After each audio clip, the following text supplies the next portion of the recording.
em nome de Jesus. Amém, queridos? Antes de você se sentar, eu queria que você desse um abraço quem está do seu lado. Fala que bom que você está aqui, que bom que você veio. Amém. Abençoe o seu irmão. Aleluia. Libera uma palavra de bênção sobre a vida dele, em nome de Jesus, sobre a casa dele. Amém. Glória a Deus. Você pode se assentar, glorificando o nome do Senhor. Aleluia. Como o pastor Gerson falou, nós teríamos aqui a missionária Rosane Brito, né? Mas devido a uma situação familiar, ela não pôde vir, né? E hoje nós estamos aqui para ministrar a palavra em nome de Jesus. Amém? Vamos assentar então. Amém, amados? Glória a Deus. Os intercessores fiquem em oração em nome de Jesus. Glória ao nome do Senhor. Eu senti uma unção de adoração aqui neste lugar, amém? Uma ação do reconhecimento da grandeza, do poder do Senhor. Eu queria te convidar nessa hora a levantar suas mãos e adorar o Senhor. Continuar durante a palavra nesse movimento de adoração. Fala, Senhor, obrigado. Porque a adoração, queridos, ela é uma revelação, ela é uma resposta a uma revelação de Deus. Então adore ao Senhor. Agradeça ao Senhor por essa noite, agradeça ao Senhor pela sua vida.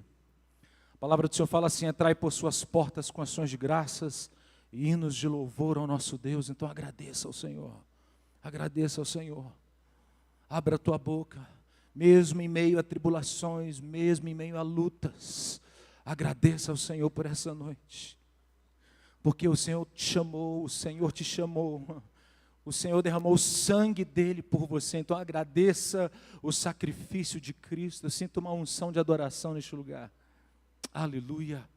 Glória ao nome do Senhor Jesus. Amados, vamos abrir a palavra do Senhor em Marcos. Marcos capítulo 14.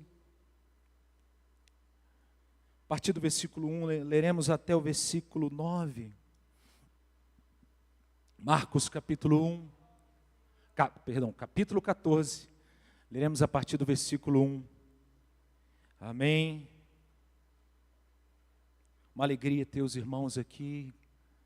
Gabriel, Binho, Keivila. Qual o nome do guitarrista ali? Tiago. Deus abençoe Tiago. Nós, com exceção do Tiago, nós nos conhecemos há muitos anos, né? Junto com o pastor Marquinhos, ministramos muito tempo louvor, né, pastor Marquinhos? Com essa turma aí. Gabriel tinha 15 anos quando eu conheci Gabriel, né? Hoje está com 50, Gabriel? Estou brincando. Né? Gabriel, né? Apelido de coração, tinha um cabelo de coração. Hoje Gabriel já é papai, né? Bin Keivila também. Quando viu a Helena, né? Viu a Helena pequenininha, bebezinha. A Helena já está grande, né? Mas que bom que nós temos um elo pelo sangue de Jesus. Nosso relacionamento é por causa da cruz, né? E nós somos corpo de Cristo. Então nós louvamos a Deus pela vida de vocês. Obrigado por estarem aqui. Amém, queridos? Então vamos lá. Marcos capítulo 14, versículo 1. A palavra do Senhor declara assim: dali a 2 dias era a Páscoa, a festa dos pães asmos. E os principais sacerdotes e os escribas procuravam como prenderiam a traição e o matariam. Versículo 2, pois diziam, não durante a festa, para que não haja tumulto entre o povo.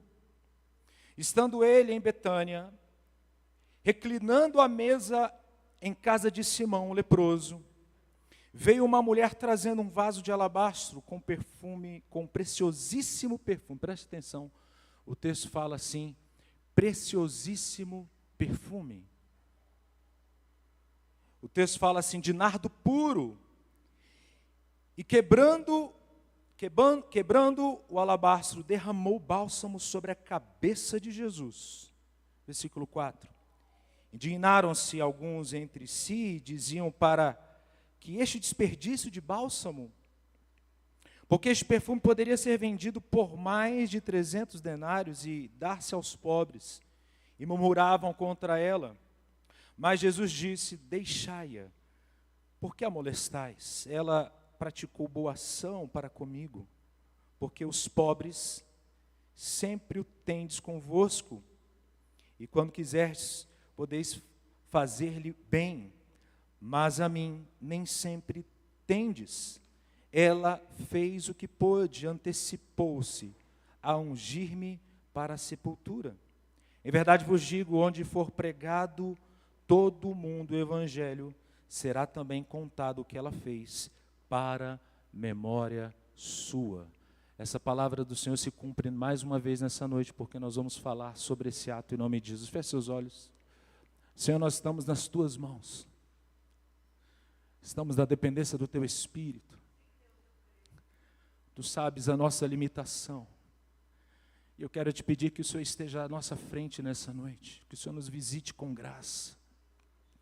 Há uma unção de adoração neste lugar, eu quero te louvar, porque onde o Senhor está, onde o Senhor é entronizado, todo mal tem que sair. E essa palavra de ordem já foi dada, Senhor, quando nós iniciamos esse culto. E eu quero te pedir que a nossa mente seja levada cativa à obediência de Cristo Jesus. E que o Senhor nos conduza no centro da tua vontade, que nessa noite o Senhor possa ministrar, Senhor, aos nossos corações, para a glória do teu nome. Recebe o nosso louvor, recebe a nossa gratidão, pois são frutos de lábios que confessam o teu nome para a tua glória. Amém, queridos?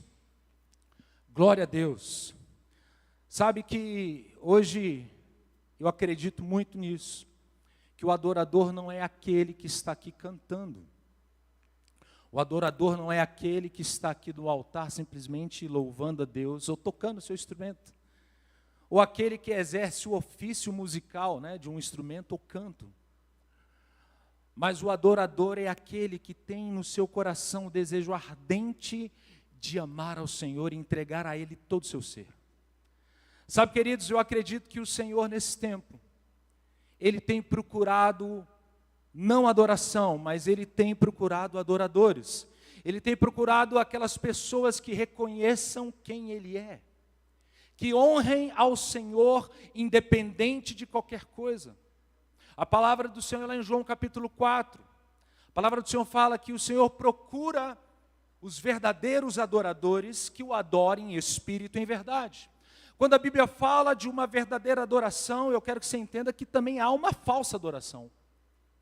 Há uma adoração que muitas vezes nós estamos entregando a Deus, mas que não chega ao altar da glória de Deus.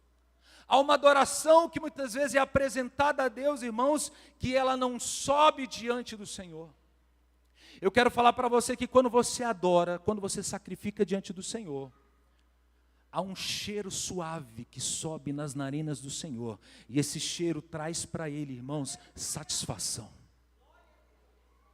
Assim como no Velho Testamento nós temos algumas leis de sacrifício, e a Bíblia fala que quando o sacrifício era feito da forma correta, aquele sacrifício apresentado, a Bíblia fala que subia como um aroma agradável ao Senhor. É assim que acontece quando os verdadeiros adoradores adoram ao Senhor. Um incenso agradável, um cheiro, um odor agradável sobe diante do Senhor. Mas nós precisamos tomar cuidado, porque muitas vezes a linha da verdadeira adoração para a falsa adoração, irmãos, pode gerar laços sobre nós. Muitas vezes as motivações humanas, elas podem tomar o sacrifício que nós oferecemos a Deus, e isso pode bloquear o cheiro agradável. E aí, quando eu falo de motivação, eu quero que você entenda, e você nunca vai esquecer essa palavra: motivação é o motivo de uma ação. O que é motivação? É o motivo de uma ação, é o que me leva a fazer uma ação. Eu lembro que quando eu fui casar, eu trabalhava em 2 empregos, ralava demais da conta, né? E eu lembro que eu estava num lugar que a gente vendia seguro por telefone, e o povo que estava do meu lado, sempre, pastor Marquinhos, ficava reclamando do baixo valor que a gente recebia de comissão pelos seguros que a gente vendia. E eu lembro que, durante aquele tempo, algumas pessoas, a parte da operação da equipe estava desmotivada, porque queriam receber mais. Mas eu tinha uma motivação interior, e eu quero que você saiba que a sua motivação em Cristo, ela deve ser interior. A motivação que nós temos de adorar a Deus nunca pode ser uma motivação exterior naquilo que nós estamos vendo. E eu lembro que a motivação que eu tinha para me movimentar a vender era porque eu precisava casar com aquela senhora que se assentou ali agora, chegou escondidinha, mas se assentou ali. E eu lembro que eu comecei a vender. E lá no grupo de venda eu era o terceiro melhor vendedor, né? E eu lembro que para poder casar eu precisava ter um recurso para poder pagar o nosso salão, né? O salão de festa. A gente fechou uma churrascaria, né? Era para 400 pessoas, que loucura, Jesus amado. E aí nós fechamos uma churrascaria e o valor do que nós fizemos com comissão ajudou, irmãos, uma grande parte para eu poder pagar aquela recepção. Mas eu me esforcei muito. Eu lembro que, irmãos, eu não ouvia aquilo que estava à minha volta a respeito do trabalho, mas eu tinha uma motivação interna de poder trabalhar e poder gerar dinheiro e a partir daquilo ali pagar o meu casamento. E glória a Deus que eu consegui através de muito esforço. Deus me deu esse esforço, amém? E eu consegui pagar o meu casamento e nós fechamos ali uma churrascaria e foi uma festa para 400 pessoas. Uau! Irmão, só Deus mesmo. Só Deus. Tem coisas que a gente olha para trás, a gente vê a nossa trajetória e fala assim, Deus, que loucura. Meu Deus, como é que é isso? Né? A gente olha a nossa trajetória, a gente entende, a gente percebe que o Senhor está no controle de todas as coisas, o Senhor nos capacita a fazer toda boa obra e o Senhor nos dá tudo. A Bíblia fala que o homem não pode receber nada se do céu não lhe for dado. Mas é interessante que aqui o adorador, ele precisa ter a sua motivação, não naquilo que ele está vendo, mas a motivação do adorador, ela precisa ser algo que vem do seu interior, que vem de dentro para fora. Dentro para fora. É por isso que a Bíblia fala que quando Samuel foi ungir a rei, chegou na família de Jessé, lá em 1 Samuel capítulo 16, a Bíblia fala que passaram todos os filhos de Jessé. Quando chegou o primeiro filho, Samuel olhou aquele homem bonito, forte, era guerreiro. Está aí o rei que o Senhor escolheu. O Senhor falou assim, não se atente para a aparência. Irmãos, se nem Deus se atenta para a aparência, eu e você, nós vamos nos atentar à aparência. Mas a Bíblia fala, Deus vê o interior. Dá uma olhada para o seu irmão e fala assim, Deus vê o teu interior. Ele vê o teu coração. E sabe como é que isso acontece? À medida que eu me aproximo e me relaciono com Deus, cada vez mais Ele vai olhando e sondando o meu interior. Eu acredito que isso acontece nos relacionamentos. Partindo do casal, homem e mulher, quanto mais você está junto com a sua esposa, mais ela vai conhecendo os desígnios do seu coração. Mais a mulher e o homem vai olhando e vai percebendo as motivações do coração. Irmãos, é assim com a igreja, quanto mais nós nos chegamos a Deus, quanto mais nós nos prostramos a Deus, mais Ele vai olhar o desígnio, aquilo que está no nosso coração para agradá-lo. Mas a Bíblia fala, versículo 1, que dali a 2 dias era a Páscoa e a festa dos pães asmos. Nós temos estudado aqui constantemente sobre as festas. A Páscoa era a primeira festa bíblica instituída no calendário de Israel. Você vai ver isso lá em Êxodo capítulo 12. Quando o povo vai sair do Egito, Deus traz uma palavra para Moisés e ele fala lá em Êxodo capítulo 12 que o mês de Abibe, que seria vós considereis o mês de Abibe como o primeiro mês. Era o mês da saída, era o mês da libertação do povo do Egito. Era o mês onde o Cordeiro de Deus era sacrificado. Era o mês onde se celebrava a libertação do Egito. E é interessante que a Bíblia fala aqui não apenas da Páscoa, mas também dos pães asmos. Por que pães asmos? Porque a festa de pães asmos, ela começava juntamente com a festa da Páscoa. Nós tínhamos 4 festas começando, irmãos, simultaneamente. Era Páscoa, era pães asmos, que representa o pão sem fermento, sem pecado, e as primícias, e depois de 50 dias nós tínhamos Pentecostes. Então, de uma só vez eram realizadas 4 festas. Então, Jerusalém estava assim, irmãos, naqueles dias. Você já fez alguma festa grande assim? Que quando antecede a festa, você fica aqui naquela ansiedade da festa? Você já fez assim, festa de casamento, festa? Nós vamos ter o nosso culto do ano novo, né? Nós já estamos daqui a pouco nós vamos falar sobre o culto da virada, mas nós já estamos ansiosos. Hoje, semana, tive reunião com alguns irmãos, e nós já estamos preparando, e vai ser uma coisa maravilhosa. A gente está ansioso pela festa. E a Bíblia fala que eram 2 dias para acontecer a festa. Irmãos, o povo estava radiante. Havia preparação das famílias. A Páscoa era uma festa de peregrinação, ou seja, todo aquele que era de Israel, que morava longe, ele vinha com o seu sacrifício, ou ele comprava ali no templo, juntamente com a família, para poder sacrificar na Páscoa. Havia, irmãos, um desejo ardente no coração para aquela festa. Mas preste atenção o que o texto fala. Festa da Páscoa, festa dos pães asmos, e os principais sacerdotes e escribas preocupavam como o prenderiam, a traição e o matariam. No momento onde seria celebrada uma festa, no momento onde o povo levantaria os memoriais daquilo que aconteceu no passado, a religião estava preocupada em matar o Salvador. Estava preocupada em matar o Filho de Deus. O que eu quero falar para você, irmãos? A religião nos tira do foco e do cerne daquilo que a palavra do Senhor nos traz. Daquilo que a palavra do Senhor nos traz como memorial. A religião nos tira disso. Porque aqui não eram sacerdotes, a Bíblia fala os principais. Eles eram os cabeças do povo. Eles estavam ali e eles seriam os responsáveis em promover todas as celebrações, todos os sacrifícios, todas as entregas, e aqueles homens estavam preocupados em matar o Senhor. Eu quero falar para você, irmão, não permita que o teu coração se contamine com a religiosidade, porque a religiosidade vai te tirar do foco daquilo que nós precisamos celebrar em Cristo. A religiosidade nos tira, irmãos, do caminho que o Senhor traçou através do sacrifício, através da santificação, através da separação. A religião, queridos, aborta aquilo que Deus planejou para nós através da sua palavra. Nós não podemos ter um coração religioso quando nós estamos diante do Senhor. Aqui a religiosidade é um mal que precisa ser extirpado do seu coração.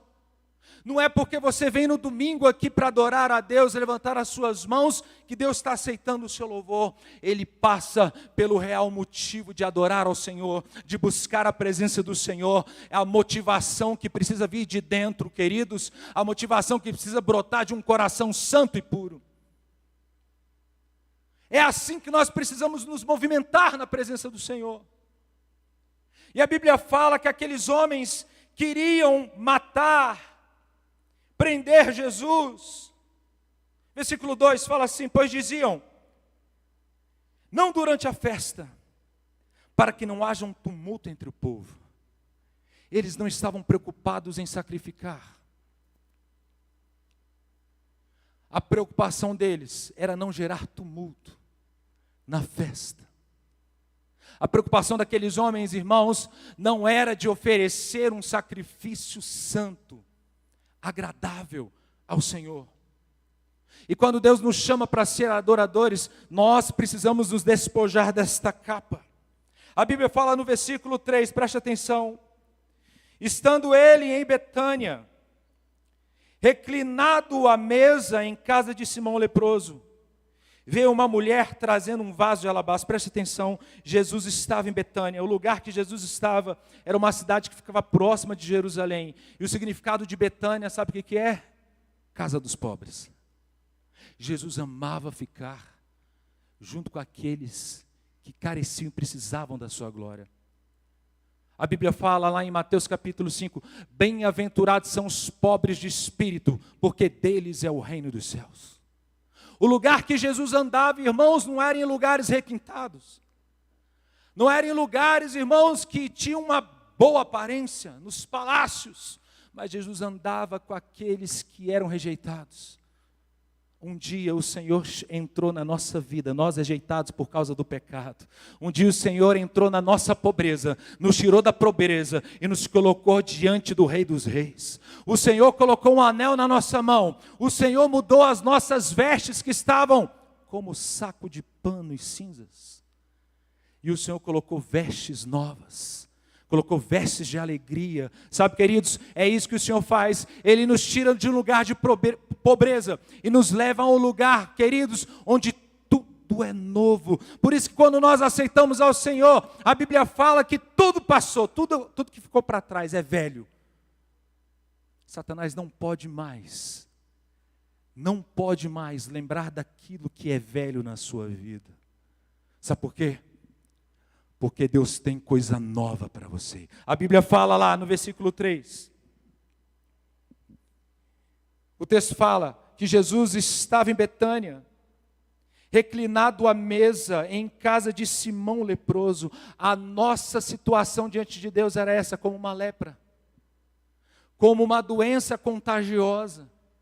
Uma doença que infectava os outros, uma doença que nos separava dos outros, mas, querido, Jesus se assentou à nossa mesa. Você pode dar uma glória a Deus por isso? Ele se assentou na mesa daqueles que estavam separados por causa da lepra, por causa da sua pobreza. E isso é lindo, porque a mesa me fala de comunhão. Deus nos tira de um lugar, amados, onde nós estamos rejeitados, longe da comunhão, e Ele se assenta na nossa mesa, e Ele agora muda a nossa sorte, Ele transforma a nossa sorte, aleluia. O texto fala que Ele estava à mesa com Simão, e aqui é interessante porque Simão significa aquele que ouve. Coloca a mão nos seus ouvidos aí, fala assim: Senhor, abre os meus ouvidos para que eu possa ouvir. Não importa aquilo que tem te separado de Deus. Não importa, queridos, se você está num lugar pobre, e aí eu falo espiritualmente. Não importa, queridos, se você está afastado dos outros por causa da sua lepra. Mas se o Senhor falar, ouça a voz do Senhor nessa noite te levantando e te tirando da tua posição que você está para uma nova posição. Ouça a voz do Senhor te levantando. Ouça a voz do Senhor te levando para outro ambiente. Simão é aquele que ouve. E muitas vezes nós estamos caminhando na presença do Senhor sem ouvir a voz do Senhor. Pastor Marquinhos falou algo aqui no culto de gratidão que eu achei forte. O próximo ano é o ano que ele vai investir na intimidade com Deus. Eu quero te convidar, querida, a investir na intimidade, porque Simão é quem ouve, e a intimidade com Deus não é um monólogo, é você ouvir a Deus e falar com Deus, é Deus falar com você, você responder, é você ouvir o Senhor falando: calma, meu servo, espera, é você ouvir o Senhor falando: meu servo, dê o seu passo, é você ouvir o Senhor falando: meu servo, vá lá para aquela direção, vá para cá, pare, espere. Nós precisamos desenvolver, queridos, esta relação de ouvir ao Senhor. Como é que isso acontece? É através da santificação. É através da separação. Eu quero te convidar a abrir lá no Salmo capítulo 50. Abra lá. Salmo capítulo 50.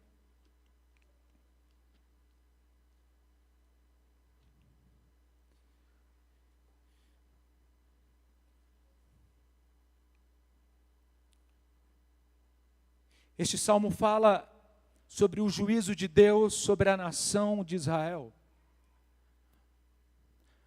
E aí é complicado quando a gente entende que Deus está sobre alguém com juízo, sobre uma nação específica, e essa nação de Israel é a nação escolhida por Deus. Mas preste atenção o que fala o versículo 5, olhe lá.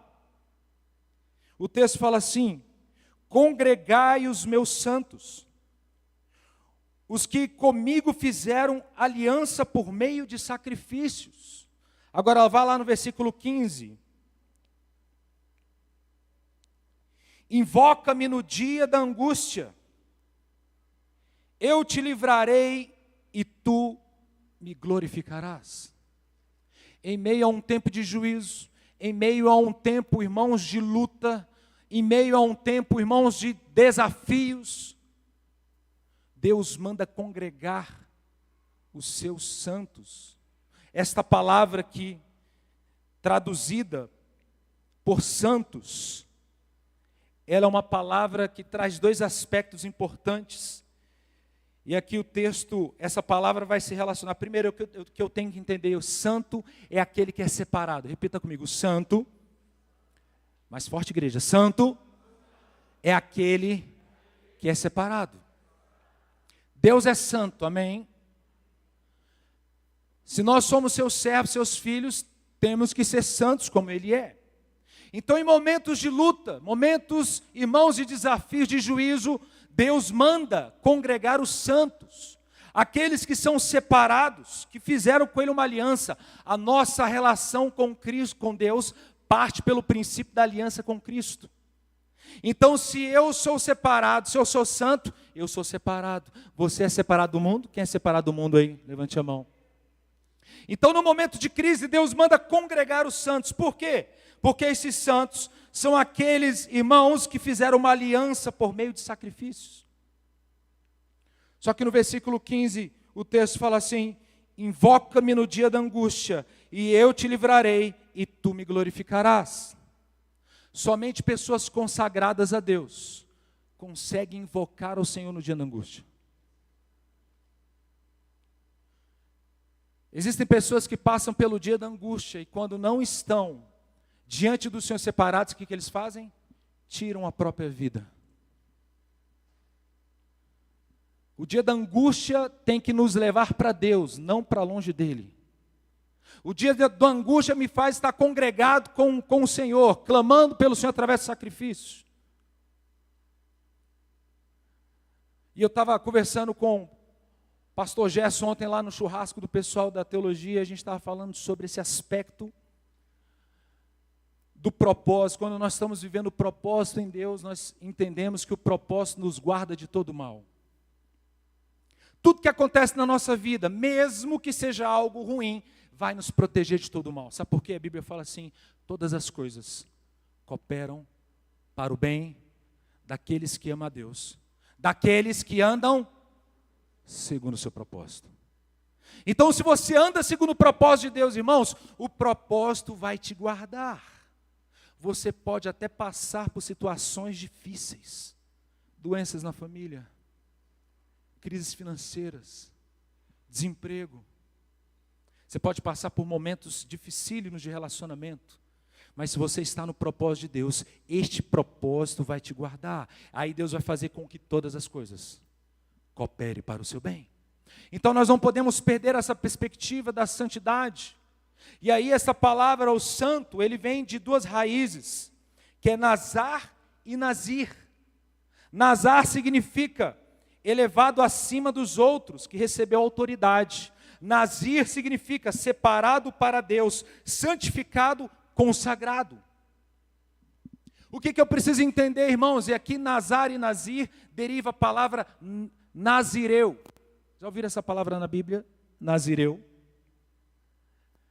Você vai lá em Números capítulo 6, você vai ver o relato do Nazireu, que eram pessoas que nasciam, eram separadas ao serviço de Deus de uma maneira específica. Eles se abstinham de coisas que eram muitas vezes lícitas. Porque, preste atenção comigo, se santidade é separação, então naturalmente eu me separo das coisas do mundo. O Nazireu, dentro desse texto aqui, era alguém que se separava de coisas lícitas para adorar a Deus. Gente, aí é outro nível. É outro nível. Porque entre as coisas que o Nazireu fazia, primeiro ele deixava o cabelo crescer. A Bíblia fala que ele não podia tomar do fruto da vide. Ele não podia tomar vinho, que era uma bebida lícita para Israel. Ele abria mão de uma coisa que era lícita para poder honrar ao Senhor. Eu acredito que nesse tempo o Senhor está procurando nazireus da nossa época para adorar a Ele. Deus está procurando homens e mulheres que abram mão de coisas prazerosas para o adorar. Quando a gente fala de jejum, de sacrifício, Muitas vezes nós estamos falando de coisas lícitas. Você pode comer? Pode. Mas você abre mão da comida por causa dele. Você abre mão da diversão por causa dele. E à medida que você vai se aproximando dele, mais a unção, a presença do Senhor vai vindo sobre a sua vida. Achegai-vos a mim e me achegarei a vós. À medida que você vai se separando, à medida que você vai se aproximando do Senhor, mais o Senhor vai se aproximando de você. Eu fico vendo a história do pastor Luciano Subirá, que hoje é uma grande referência para nós, né, pastores e a igreja do Senhor no Brasil. E ele conta que na adolescência dele, quando ao invés dele jogar bola, irmãos, jogar bola é uma coisa lícita, é bom demais, né? Eu não posso, que meu joelho já foi. Mas enquanto a turma estava jogando bola, onde é que Subirá estava? Lendo a Bíblia, jejuando, orando, buscando a face do Senhor. Sabe o que ele fez? Ele trocou coisas lícitas que ele poderia fazer para poder receber a revelação da glória de Deus. Eu quero te convidar nesse tempo a fazer isso, querido. Eu quero te convidar nesse tempo de crise que nós estamos vivendo como igreja, como nação, entrar num lugar de consagração a Deus e permitir que o Senhor se revele para você no seu quarto. O lugar de revelação de Deus não é aqui no altar, amados. O lugar de revelação de Deus é no nosso quarto em secreto. Porque no secreto, Ele nos recompensa. O nosso lugar de revelação é quando nós estamos no secreto com o Senhor. Volte lá ao texto, Marcos capítulo 14. Jesus estava lá, amados, na mesa do Simão leproso. Veio uma mulher trazendo um vaso de alabastro, com preciosíssimo perfume de nardo puro. O nardo já era caro. Já havia um valor naquela oferta. E aí eu quero falar para você, irmão, qual que é o padrão bíblico de ofertar algo a Deus? É algo que te custe alguma coisa.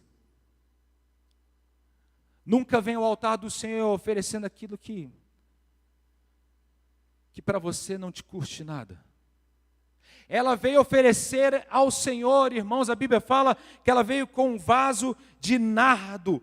O texto fala assim, preciosíssimo perfume de nardo. Eu acredito assim que, geralmente, os perfumes mais caros estão nas pequenas fragrâncias, não é assim? O perfume caro, ele não vem numa embalagem de 2 litros. Ele não vem numa embalagem de 1 litro, né? 50 ml. Está aqui alguém que vende perfume, ó. Geralmente, um perfume caro, irmãos, vem 50 ml. Os perfumes franceses são assim, né? 50 ml, no máximo 100. E a Bíblia fala que essa mulher se apresenta diante do Senhor com um preciosíssimo perfume de nardo. A Bíblia fala o seguinte, olha lá que o texto fala. Veio com o perfume de nardo e quebrando o alabastro, derramou o bálsamo sobre a cabeça de Jesus. Indignaram-se alguns entre si, diziam, para que este desperdício de bálsamo? Porque este perfume poderia ser vendido por mais de 300 denários e dar-se aos pobres. Irmãos, você sabe quanto que valia um denário? Um denário era o valor de um dia de trabalho. Hoje, quando a pessoa vai trabalhar, geralmente, né, se paga lá 50, 60, 40, isso vai variando. Mas o denário, ele equivale a um dia de trabalho. Aquela mulher ofereceu ao Senhor como uma oferta de 30 denários, 300 denários. Irmãos, quase um ano de trabalho aquela mulher ofereceu aos pés do Senhor.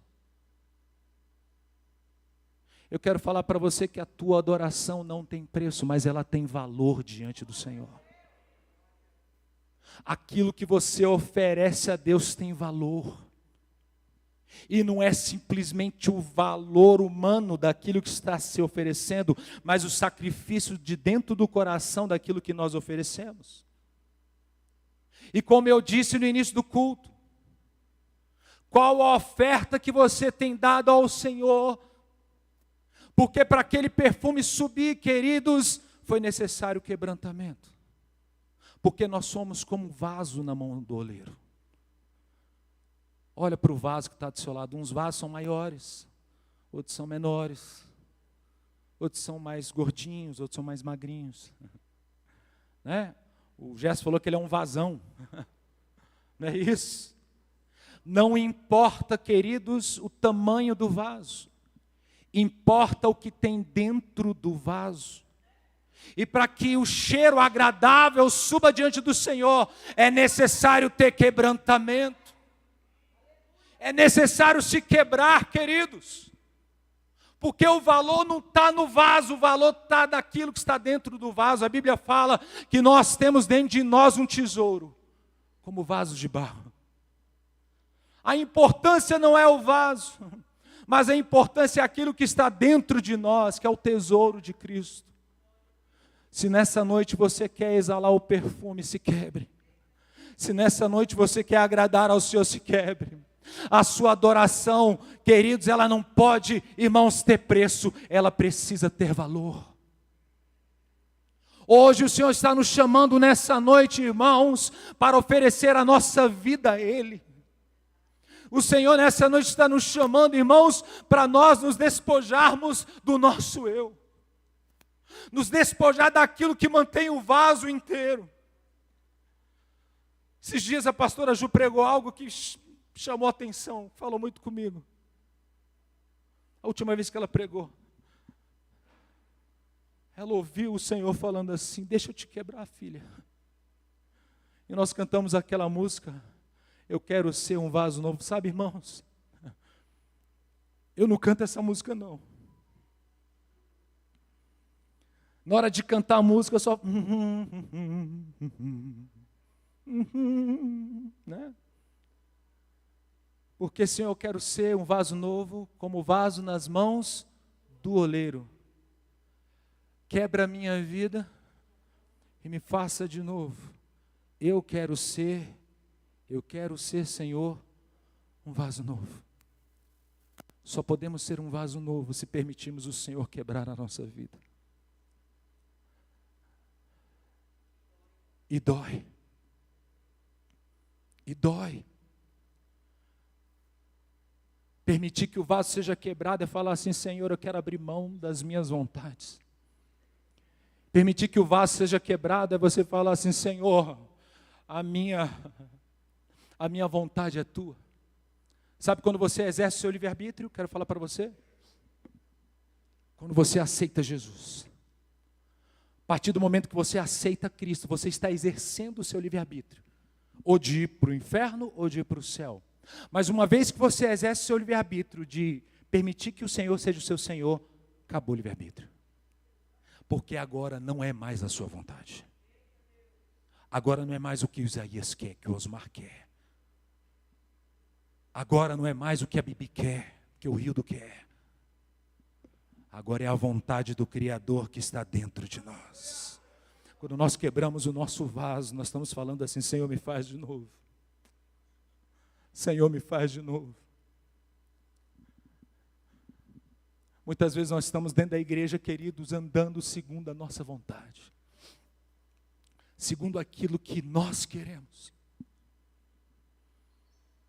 Segundo aquilo que é a vontade humana.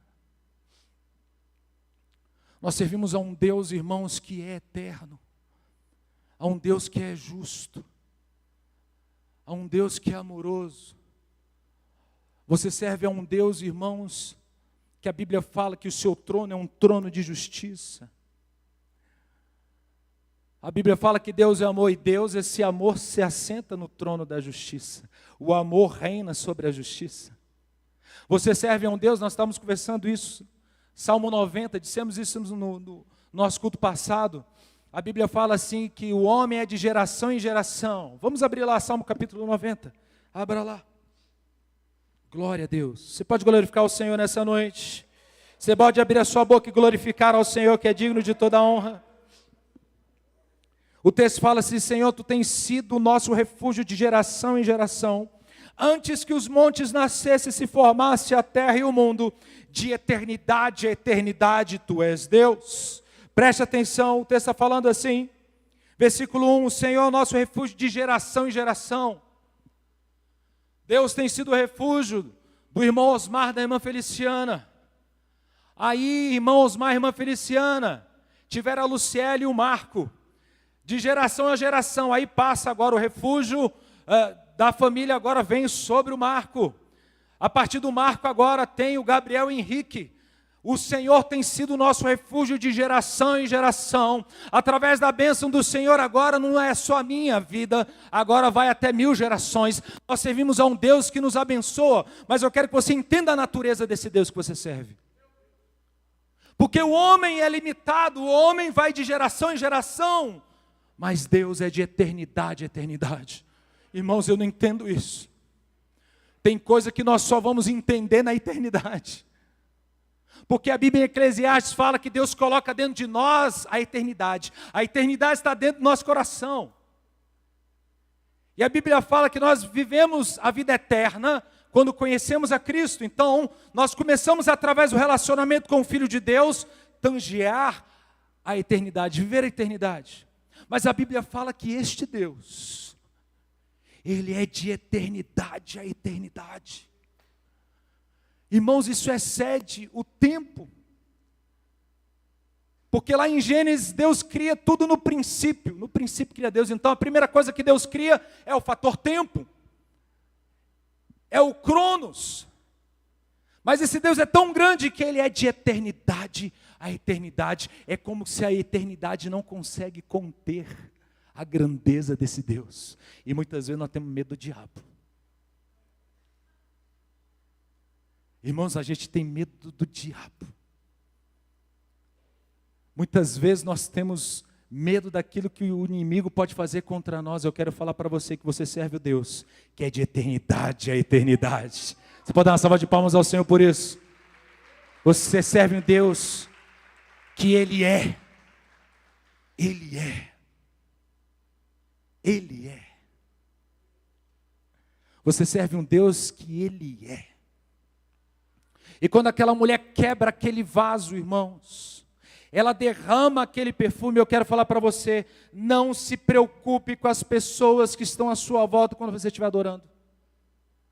Não se preocupe com aqueles que estão de olho naquilo que é palpável. Não se preocupe quando você estiver adorando, se você se derramar diante do Senhor, se você se ajoelhar diante do Senhor. Não se preocupe se você estiver oferecendo uma adoração e as pessoas não entenderem isso. Entre diante do Senhor, ofereça a sua vida diante do Senhor, se derrame diante do Senhor, porque o Senhor procura adoradores que o adorem em espírito e em verdade. Os olhos do Senhor estão sobre nós hoje aqui procurando um adorador de verdade. E é tão interessante, né? Porque adorador, ele fala 2 vezes de dor. Adorador. Tem dor 2 vezes. Adorador é aquele que está adorando mesmo em meio ao sofrimento, mesmo em meio a dores. O adorador é aquele que não sai da sua posição, porque maior é aquele que está em mim do que está no mundo. O adorador não olha as circunstâncias, mas ele olha para o Senhor. Eu creio que aquela mulher estava contemplando a formosura de Cristo. Estava contemplando a pessoa de Cristo. Aí eu lembro do Salmo 27 da minha irmã Ju, da pastora Ju, Salmo 27. Davi queria estar no recôndito das câmaras do Senhor, para contemplar a formosura dele. Sabe o que faz sentido nós estarmos aqui hoje como igreja? Contemplar a formosura do Senhor. Sabe o que faz sentido você servir na casa do Senhor? Contemplar a formosura do Senhor. Sabe o que faz sentido você amar a Deus? É contemplar essa formosura dia e noite. Nós temos anjos que estão dia e noite contemplando a formosura do Senhor. Esse relato está lá em Isaías capítulo 6. Isaías tem a visão do Senhor do o Senhor assentado no alto e sublime trono, e os anjos cantando: Santo, Santo, Santo é o Senhor dos exércitos, toda a terra está cheia da sua glória. Nós temos a visão de João, que está lá em João capítulo 4, que tem a visão dos seres ali em volta do trono, mas a Bíblia fala naquele texto que eles declaravam sem parar, santo, sem cansar: Santo, Santo, Santo é o Senhor. Sabe, queridos, o que nos faz verdadeiramente andar na presença do Senhor é a sua glória. Eu fico preocupado quando a gente vai para um culto que a gente não sente a presença de Deus. Irmãos, nós precisamos sentir essa presença, contemplar essa presença sobre nós, porque essa presença está sobre a sua vida. Esta presença está sobre a sua vida, está sobre a sua casa. Nós precisamos andar contemplando ela, porque essa presença vai nos fortalecer, essa presença vai nos tirar do ostracismo de uma vida religiosa, esta presença vai nos tirar, irmãos, do legalismo da religião. O que faz um crente acordar 3 horas da manhã para orar? O que faz um crente acordar 3 horas da manhã para orar, irmãos? O que faz um crente jejuar 21 dias? 3 dias sem comer nada? O que faz um crente jejuar 40 dias? Irmão, se não for a manifestação da glória de Deus sobre nós, não faz não. Porque você vai jogar tempo fora. E aquele coração daquela mulher se inclinou diante do Senhor, independente daquilo que iam pensar sobre ela. O perfume agradável só sobe quando nos quebramos diante do Senhor. E nessa noite o Senhor está nos chamando para esse tempo. Nesta noite o Senhor está nos chamando para esse tempo de quebrantamento. Esse tempo onde o Senhor vai nos fazer de novo. Este tempo que o Senhor vai transformar a nossa vida. Eu tenho vivido esse tempo, irmãos, de caminhar não segundo aquilo que eu quero, mas caminhar segundo aquilo que Deus quer. E isso envolve renúncia, mas eu quero falar para você, à medida que você se renuncia, a glória do Senhor vem sobre você. A presença do Senhor vai te acompanhar por onde você for. Sabe por quê? Não vivo mais eu, mas Cristo vive em mim. Fique de pé nessa noite, em nome de Jesus.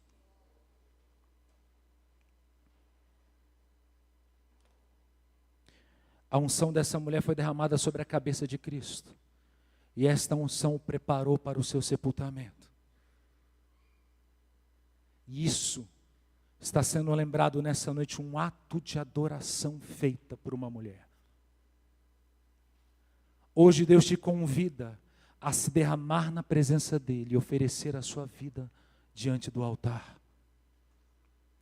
Eu não sei o que você quer do próximo ano, mas você pode começar hoje a viver aquilo que Deus tem para você no ano que vem. Não espere para o ano que vem aquilo que você pode fazer hoje ao Senhor. Então eu quero te convidar, feche seus olhos. Feche seus olhos. Xarabassuribianda,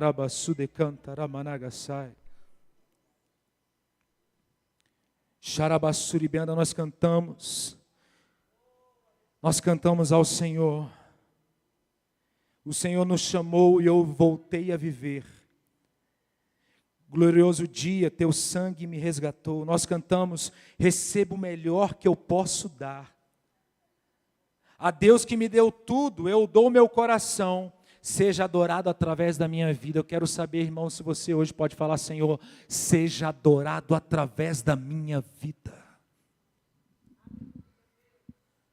Seja adorado através da minha vida, através daquilo que eu sou.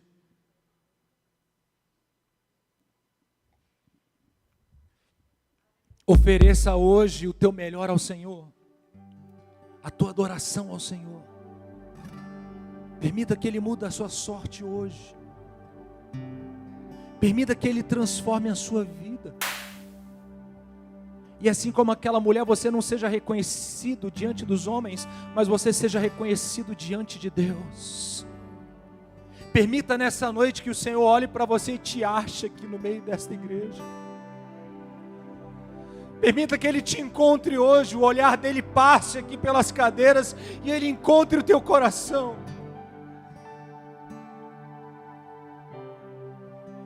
Assim como Deus achou Davi, a Bíblia fala assim: achei Davi meu servo. Davi estava lá no curral cuidando das ovelhas quando Deus o encontrou. Eu quero falar para você, não importa o que você está fazendo, permita que Deus te encontre nessa noite. Permita que Deus ache você. Oh, querido, mostre o seu tesouro para Ele. Mostre aquilo que você tem de mais precioso. Mostre para o Senhor aquilo que você tem mais de precioso hoje, a sua vida. Sabe por quê? Porque Deus hoje não está aqui atrás de ouro e de prata, mas Ele está atrás do teu coração. Ele está atrás de você hoje, querido, achando um lugar para que Ele possa estar.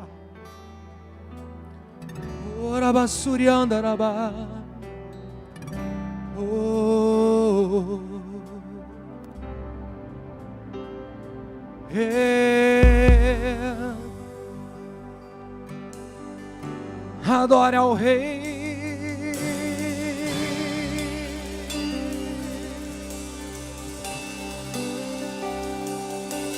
Se despoje da capa de religiosidade e se encontre com Ele. Vamos adorar o Senhor Jesus.